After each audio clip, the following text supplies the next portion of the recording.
You know that feeling, right? That first cup of coffee in the morning. For so many of us, it's a ritual, it's just how we start the day. But behind that one simple cup is this gigantic, super complex, global industry. So today, we're going to pull back the curtain and look at the real story of how that coffee gets to you. And trust me, it's a lot more complicated than you might think. Okay, let's start with a number 25 million. So, what is that? That's the estimated number of smallholder farmers who grow about 80% of all the coffee in the world. Just let that sink in. We're not talking about giant corporations here. We're talking about 25 million families. It's a huge number. And yeah, these are small family operations. Their entire livelihood, the well being of whole communities. We're talking about 125 million people in total. It's all tied directly to the global coffee market. So that daily habit that we have, it has a very, very real human impact on the other side of the world. And that right there is the big question we're tackling in this explainer. We get to enjoy this amazing product every day, but is the system that brings it to us, is it sustainable? Is it even fair for the people at the very, very beginning of that long chain? So, to really get a grip on the problems today, we kind of have to look back at how our relationship with coffee has changed over time. Because it wasn't always about fancy single origin beans and latte art, that's for sure. What's so fascinating here is how it shows our awareness growing.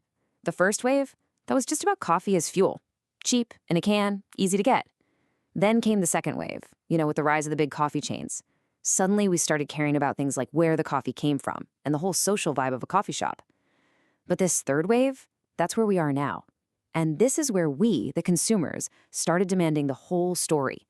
Everything about the farm, the ethics, and the environmental impact behind our cup.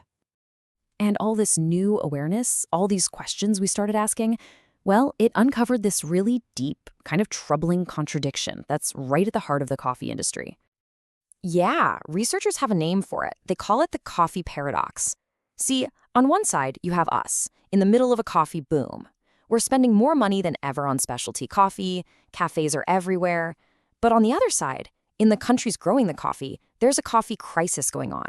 A crisis of deep poverty and instability. How can both of those things be true at the exact same time? Well, this crisis puts what we call the three pillars of sustainability totally at risk. On the social side, you've got poverty and exploitation. Economically, farmers are dealing with crazy price swings that mean they often can't even cover their costs. And environmentally, wow, the impact is huge, and a lot of it is hidden from us.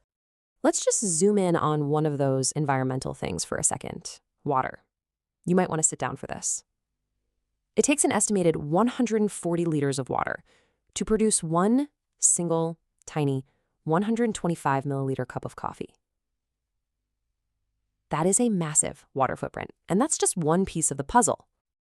And this slide really nails the tough choices involved. See, to keep up with our demand, a lot of farms switch to what's called sun-grown monoculture. You get way more coffee, sure, but the cost is enormous. Tons of chemicals, massive deforestation, and wildlife just disappears. The traditional way, shade-grown, is so much better for the planet. It even stores more carbon, but it produces less coffee.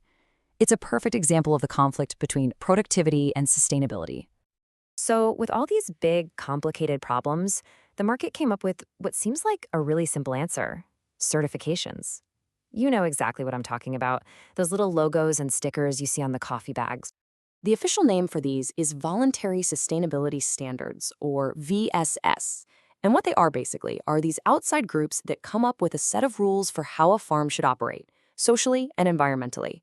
If a farm follows the rules and passes an inspection, they get to slap that label on their product. And you've got the big ones, right? Each one has a different main goal. Fair trade is all about the money, making sure farmers get a minimum price. Organic is about protecting the environment by banning synthetic chemicals. And Rainforest Alliance is focused on saving forests and wildlife. Seems like a perfect system, right? Just look for the bag with the right sticker and you're good to go. But, and this is a really big but, when researchers actually started digging into the data to see if these certifications were really working, the answers they got were, well, they were complicated. Really, really complicated. Okay, so let's look at the money first. Do farmers actually make more? Well, sometimes, yes. The labels can lead to more stable prices, which is good. But the extra bit of money that's paid for certified coffee is often tiny, and it's been shrinking. And what's worse, the extra cash we pay doesn't really get back to the farmer. One study found farmers might see as little as 1.4% of those gains. Just wow. All right, what about the planet? Here, the picture is a bit better. There are some real advantages. These certifications often lead to better biodiversity and water management. And the organic label is great at cutting down chemical use. But here's the catch. The farmers who have to do all this extra environmental work don't always see the economic benefits. And on the social side of things, you guessed it, another mixed bag. There's some good news. Some studies show more kids, especially girls, get to go to school, and women get more of a say in decisions. But there are big problems too. Some of these standards actually make women's workload heavier. And maybe the most shocking thing, even farms with certifications have been caught using child labor. So what's the verdict on all this?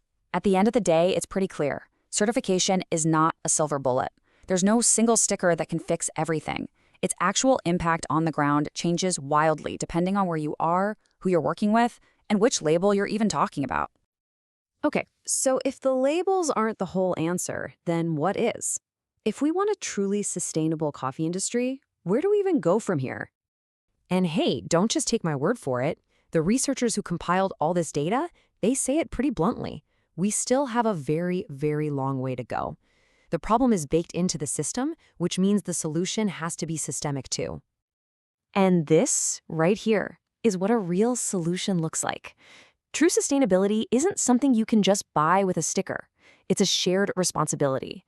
It requires everyone in the chain to step up. The producers, the big retailers, the local roasters, governments, researchers, nonprofits.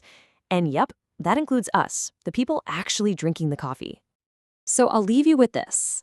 The next time you grab your favorite coffee, whether it's a bag of beans or a cup from a cafe, just take a second and ask yourself this question. Beyond the price I'm paying right now, what is the true cost of this coffee? And who is really the one paying it?